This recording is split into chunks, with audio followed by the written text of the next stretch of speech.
Okay, I'm gonna show you guys how I got my eyebrows like this from my first time arching at home and filling them in.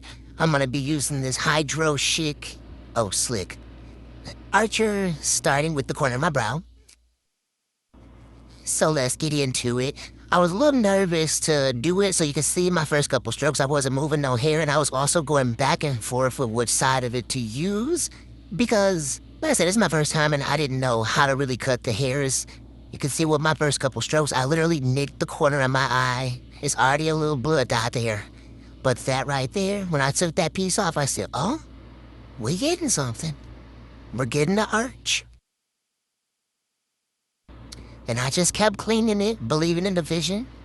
Next, I pulled my skin down so I could try to get it a little tighter.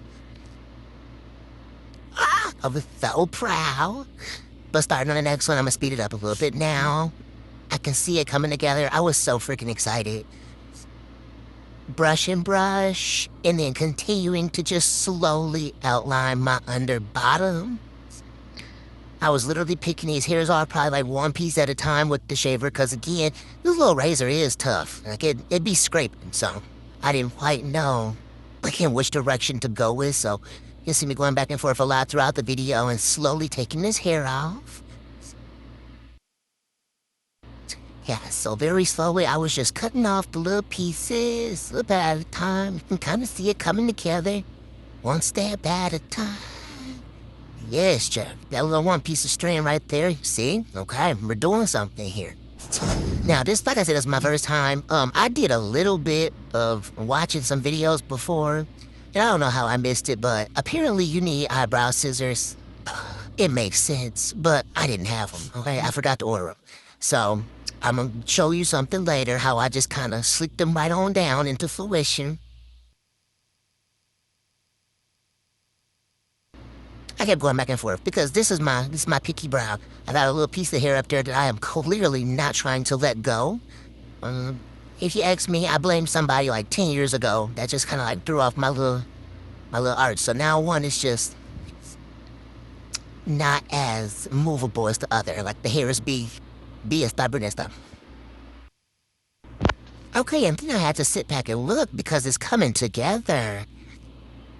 So I started on one side, cleaning the bottom, cleaning the other bottom, and then I came over to the top, just kind of very slowly pushing it down because, again, I was scared to kind of do too much, but I see somebody do this in a video, so I pushed it down and then, like, kind of created my shape with the hair pushed down. Did it to the other side, too.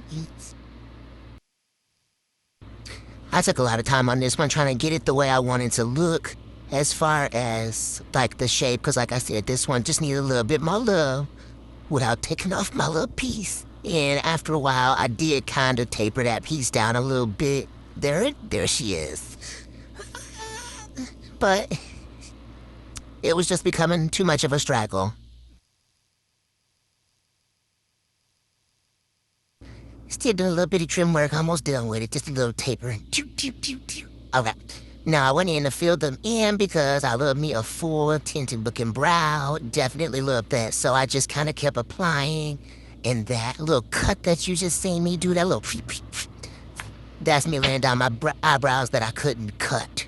So that's my way of kind of just maneuvering them into their position. And then I'm going to go fill in the other brow. And bam, look at that. We have just shaped eyebrows at home. Well, stay tuned for some more DIY stuff. Gonna be doing some sugar waxing and things like that. Bye. Beautiful. Kill it. Oh, kill him.